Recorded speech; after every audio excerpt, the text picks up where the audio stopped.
بسم اللہ الرحمن الرحیم۔ ناظرین السلام علیکم۔ ادب چینل قلم قافلہ پاکستان میں ہوں گل بخشائی۔ پیش خدمت ہے میری کہانی میری زبانی بعنوان جا دیکھا تیرا امریکہ۔ ناظرین، میری کہانی میری زبانی میری آپ بیتی ہے۔ کھاریاں سے ہجرت پر مجبور ہوا، پہلے برطانیہ گیا، وہاں سے امریکہ چلا گیا اور 12 سال بعد مستقل طور پر پاکستان واپس چلا آیا۔ ہجرت سے پہلے اور گوروں کے دیش میں مجھ پہ کیا گزری ایک داستان ہے۔ میری یہ سبق آموز داستان کتابی صورت میں بعنوان جا دیکھا تیرا امریکہ شائع ہو چکی ہے۔ سلسلہ وار آپ بیتی کی تیسری قسم میں پیش خدمت ہے، جب مجھ پر کھاریوں کی سرزمین تنگ کر دی گئی۔ رات کو بے سکون خواب میں مجھے میرا خوبصورت کل نظر آیا۔ صبح آنکھ کھلی، اللہ کے حضور سجدے میں گیا۔ میرے چہرے پر مسکراہٹ دیکھ کر گھر والوں کے چہروں پر بھی رونق آئی۔ دن کا اجالا پھیلا تو میں اپنی اس عزیزہ کے گھر گیا جس کے بیٹے نے میرا ضبط پاسپورٹ امانت کے طور پر ماں کے پاس رکھوایا تھا۔ مجبوری بعض اوقات انسان کو جھوٹ بولنے پر مجبور کر دیتی ہے۔ میں نے خاتون سے کہا، ماں جی سخت پریشانی میں ہوں، آپ جانتی ہیں میں نے شاہد بخشالوی کو بیرون ملک بھجوانے کا انتظام کر لیا ہے، لیکن اس کے لیے مجھے میرا پاسپورٹ بھی چاہیے۔ خاتون بھی دل سے یہ چاہتی تھیں۔ اس نے اپنے بیٹے کو بتائے بغیر میرا پاسپورٹ مجھے دے دیا۔ میں دوسرے دن اپنے ڈرائیور کے ساتھ کوہاٹ میں اپنے پیر کامل زندہ پیر گمگول شریف کے در دولت پر حاضر ہوا۔ دعا کے لیے دوسرے لوگوں کے ساتھ حجرے میں پیر صاحب جلوہ افروز تھے۔ ہر کوئی اپنی مشکل کے حل کے لیے دعا کرنے کی درخواست کرتا رہا۔ میں نے اپنی باری پر پیر صاحب سے عرض کیا، میں کڑے امتحان کے دور سے گزر رہا ہوں، مشکل کے اس گھڑی میں میرے لیے دعا کریں، میں بیرون پاکستان جانا چاہتا ہوں۔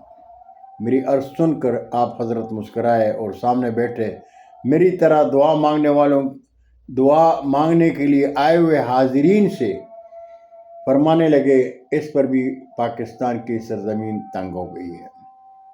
آپ حضرت نے فرمایا، وہ عام طور پر یہی فرماتے تھے، میرے پاس کیا ہے، میں تمہیں کیا دے سکتا ہوں، میں تو اپنے لیے بھی خدا سے مانگتا ہوں، آپ کے لیے بھی مانگ لیتا ہوں۔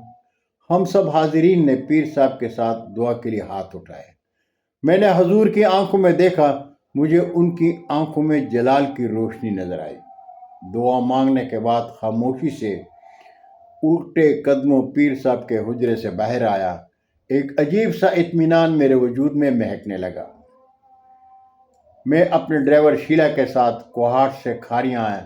اس رات سکون کی نیند سویا۔ فجر کی نماز پڑھ کر اندھیرے میں کھاریاں سے نکلا کہ کوئی دیکھ نہ لے، اور اپنے ڈرائیور کے ساتھ اسلام آباد ناروے ایمبیسی میں چلا آیا۔ جمعرات کا دن تھا۔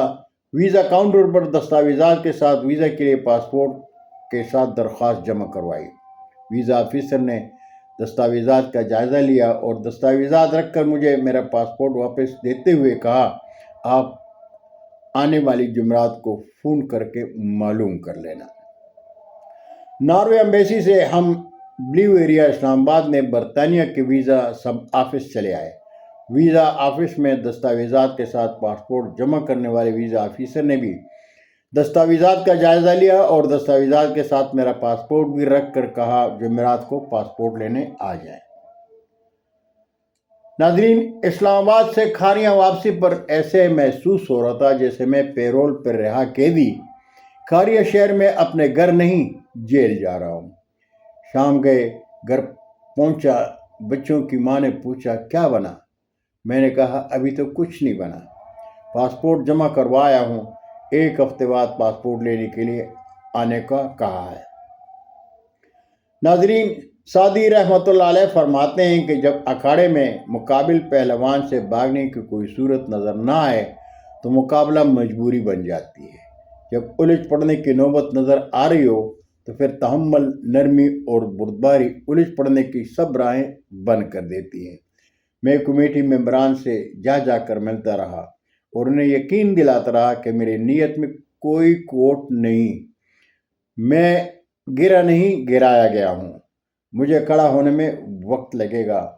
آپ میری ماضی کو جانتے ہیں، زندگی کا ایک خوبصورت دور آپ کے درمیان گزرا ہے۔